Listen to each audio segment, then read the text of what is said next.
Agay, tusok! Grabe, naghigaan na lang ngani. Itong mga malalapad na danggit mga lods. Jackpot talaga ang ispat na nalubugan ngayong gabi.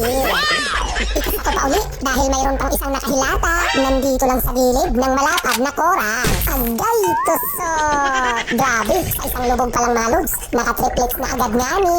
Isang uri ito ng danggit na tinatawag namang the best dito sa isla namin.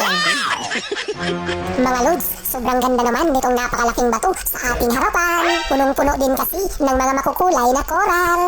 Kaya naman malamang sa malamang makakahanap tayo ngayon dito ng masarap na pang-ulam. Mga lods, ako ay kinakabahan na ngani.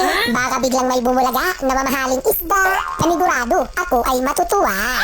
Hala, mga lods, mayroon na nga akong nakita. Napakagaling mag-blend sa kulay ng coral.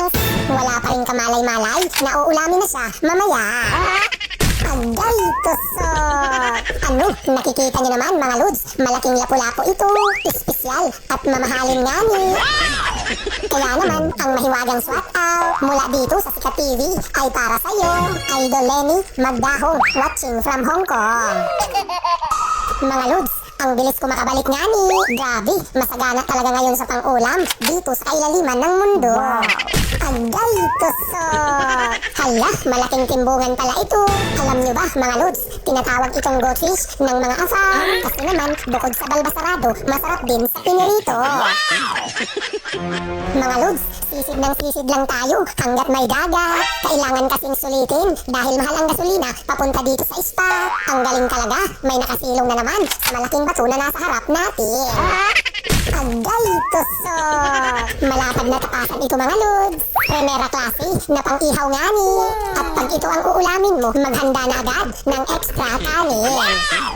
Kaya naman, ang extra swat out mula dito sa Sikat TV ay para sa'yo, Idol Edgar Colombo from Dimasalang, Masbate.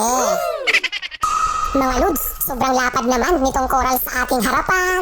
Grabe, may nakasilong din pala. Sayang, hindi makita sa camera. Tumbukin ko na, halabira. Agay, tusok! Ano, nakikita niyo naman mga lods, namumula. Dahil mamahalin na lapu-lapu na naman ito, mas mahal pa sa gasolina. Sobrang ganda talaga ng spot ngayong gabi. Jackpot ngani. Mabuti na lang talaga, hindi pa apektado ng crisis ang kailaliman ng mundo. Kahit paano kasi mga lods, ang mga pang-ulam dito sa spot, masagana pa naman. At sana hindi makarating dito ang pagsabog galing sa Iran.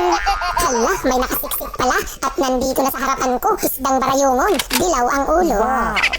Agay, tusok! Panalo na naman mga lods dahil pang-ihaw ngani. At sa sobrang taba nito, hindi nakakasawang ulamin.